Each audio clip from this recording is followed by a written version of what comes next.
Mi nombre es Rocío del Carmen Leos Valle y esta es la evidencia de aprendizaje de unidad 2. Metabolismo y nutrición en paciente quemado crítico, lesión térmica y nutrición de la asignatura Fisiopatología aplicada 3. Bien. ¿Cómo se define una quemadura? Se define como quemadura a las lesiones producidas por alteraciones de origen térmico, calor o frío, sea cual sea el agente etiopatogénico y la presentación de dichas lesiones. 4 tipos de quemaduras y un ejemplo del agente que lo produce. Térmicas, calor líquido, caliente, frío, congelación. Eléctricas, atmosférica. Química, productos químicos y ácidos. Radioactiva, sol, rayos X. ¿Cuál es el criterio de gravedad de un paciente quemado según el porcentaje de superficie corporal quemada? El quemado crítico, superficie corporal quemada 15% y quemado leve, superficie corporal quemado 15%. ¿Cuáles son los 3 grados de las quemaduras y qué parte de la piel se ve comprometida en cada una? El primer grado, epidérmica, destrucción de la epidermis. Segundo grado, superficial, térmico superficial, destrucción de la epidermis más la dermis superficial. Segundo grado profundo, dérmico profunda, destrucción de la epidermis más la dermis. Tercer grado, subdérmica, destrucción de todo el espesor de la piel y zonas profundas. ¿Qué es la regla de los 9 y para determinar la superficie corporal quemada y cuál es su variación para los niños?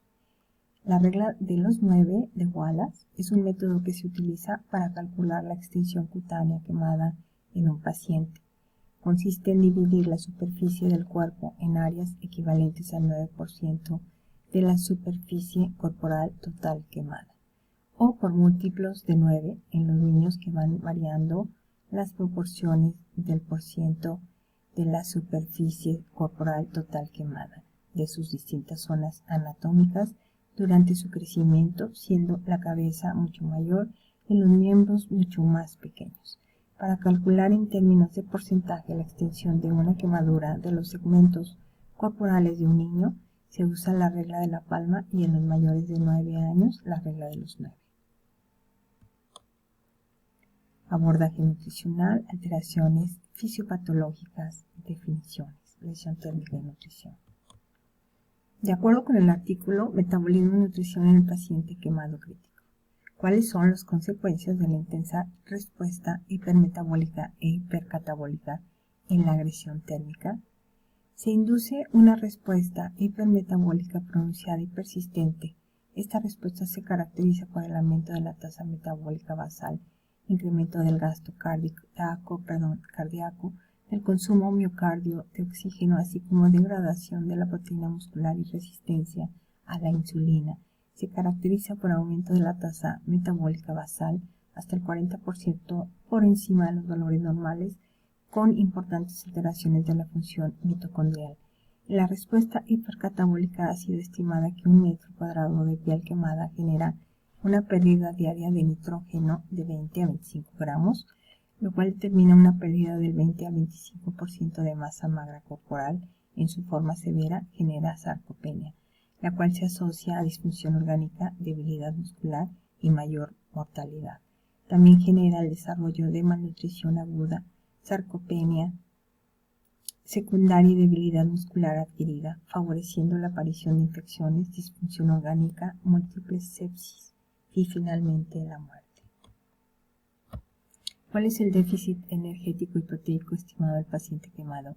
Un déficit energético estimado es de 943 más 654 kilocalorías diarias y un déficit de proteína de 49 más 41 gramos por día. ¿En qué porcentaje se eleva el gasto basal en el paciente quemado? Hasta 40% encima de los valores normales. ¿Cómo se hace el consumo de oxígeno del paciente quemado crítico respecto a una persona sana? En individuos sanos, aproximadamente 2/3 del consumo de oxígeno está acoplado a la fosforilización oxidativa, en tanto que el tercio restante es atribuible a la termogénesis. En el paciente quemado crítico, esta relación se invierte presentando un tercio de la respiración mitocondrial acoplada con la fosforilización oxidativa, en tanto que los 2/3 restantes de la respiración total son disipados como calor. ¿Cuál es la fisiopatología de la hiperglucemia y la hiperlactatemia de la resistencia a la insulina asociada a la lesión térmica? Hiperglucemia. La lesión térmica induce estrés sobre el retículo endoplásmico en piel, tejido adiposo y muscular, fenómeno asociado con resistencia a la insulina. Este estrés es sensado por diferentes clases de enzimas. Hiperlactatemia. El estado de choque condiciona un incremento en la resistencia vascular periférica y una grave hipoperfusión tisular que se manifiesta como enlentecimiento de la microcirculación, la hipoxia citopática y el metabolismo anaerobio, resistencia a la insulina. La glucogenólisis está exacerbada, disminuyendo los depósitos de glucógeno hepático, y esto es por la hiperglicemia. ¿Cuál es el efecto fisiopatológico de la lesión térmica sobre las proteínas? Hay un hipercatabolismo severo que genera sarcopenia, la cual se asocia a disfunción orgánica, debilidad muscular y mayor mortalidad. Existe una depresión proteica aguda que se asocia a disfunción inmune, alteraciones en la cicatrización, úlcera por presión, así como una mayor incidencia de infecciones. ¿Cuál es la pérdida de nitrógeno estimada en la lesión térmica? 1 metro cuadrado de piel quemada genera una pérdida diaria de nitrógeno de 20 a 25 gramos, lo cual determina una pérdida de 20 a 25% de masa magra corporal. Asimismo, ha sido estimado que la pérdida media de nitrógeno en el paciente quemado sin terapia nutricional supera los 0,2 gramos de nitrógeno por kilogramo por día, de 15 a 20 gramos por día, lo cual supone una pérdida de peso del 10% en la primera semana. 5 alteraciones fisiopatológicas en el metabolismo de los lípidos. Movilización de ácidos grasos desde el tejido adiposo. La lipólisis puede permanecer aumentada entre 5 y 2 meses posteriores. Un aumento persistente en los niveles de glicerol. La mayor parte de los ácidos grasos son reesterificados. Aumento de lipoproteína LDL.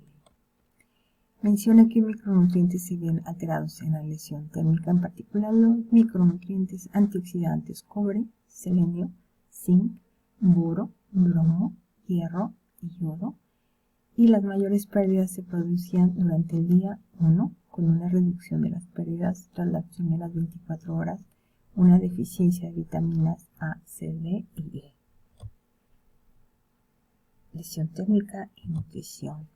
¿Cuál es la vía de administración nutricional recomendada para el paciente con lesión térmica? Se recomienda la vía enteral y el inicio precoz de la misma. ¿Qué tan rápido se debe comenzar la nutrición enteral? Debe ser tan precoz como sea posible. 5 beneficios de iniciar la terapia nutricional aplicada precozmente. Reducción de la estancia en la unidad de cuidados intensivos. Reducción de la infección de las heridas. Modula la respuesta hipermetabólica disminuyendo de modo significativo los niveles de catecolaminas, cortisol y glucagón, con un aumento concomitante de la producción de inmunoglobulina. Mantiene la integridad de la barrera intestinal, la motilidad y el flujo sanguíneo esplácnico. Se asocia a una reducción de las infecciones con excepción de la neumonía nosocomial. ¿Cuáles puede ser la contraindicación de la nutrición enteral y qué se hace en tales casos? La disfunción gastrointestinal y el fallo intestinal secundario al desarrollo de hipertensión abdominal y eventualmente de un síndrome compartimental abdominal. En tales casos la indicación es de nutrición parental. ¿Cuál es la ecuación adecuada para el cálculo energético del paciente adulto con lesión térmica y cuál para niño? Para adultos, la ecuación de Toronto, REE, que con ingesta calórica, la ecuación de Harris-Benedict y temperatura rectal por día y posquemadura. En niños, de Flesch de 1 a 12, de Schofield de 3 a 10 años. son las ecuaciones adecuadas para el cálculo energético de ambos. ¿Cuáles deben ser los aportes de carbohidratos, lípidos y proteínas en porcentajes y gramos por kilogramo por día? Los aportes deben ser de carbohidratos 65 a 57% diario, de 4 a 5 gramos por kilogramo por día, lípidos de 15 a 18%, de 1 a 1,5 gramos por kilogramo por día, proteínas de 20 a 25% y de 1,5 a 2 gramos por kilogramo por día. ¿Cuál deben ser los aportes de micronutrientes presentes de 10 de estos? Pues son los elementos y su cantidad a aportar, que son la glutamina, el cobre, el selenio, el zinc, el cromo, vitamina C, vitamina D, vitamina A, vitamina E y el betacaroteno, y sus cantidades que están señaladas en la gráfica. Abordaje, definiciones.